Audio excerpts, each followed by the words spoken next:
السلام عليكم ورحمة الله. شاركت معكم بغرير كيجي بحال الشهدة، خفيف ولذيذ.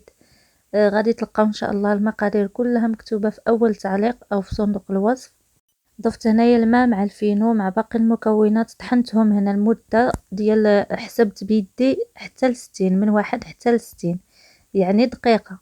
صافي كنطفيو عليه كنخليوه يرتاح واحد 5 دقائق بالضبط، وكنبداو نطيبوه فيه على النار اللي كتكون متوسطة. كيجي غزال وكيجي خفيف ما تشبعوش منه. نتمنى ان شاء الله ينال اعجابكم. وهنا كيكون واجد معنا البغرير ديالنا. رافقته هنايا دهنته بالزيت، رافقته مع العسل والزبده مذوبين. انا فضلت نديرهم هكذا صغارين، تقدروا ديروا البغرير كبير، انا راه درت هنا وحده كبيره باش نوري لكم، راه كيجي نفس النتيجه، كيجي ولا اروع وبالصحه والراحه.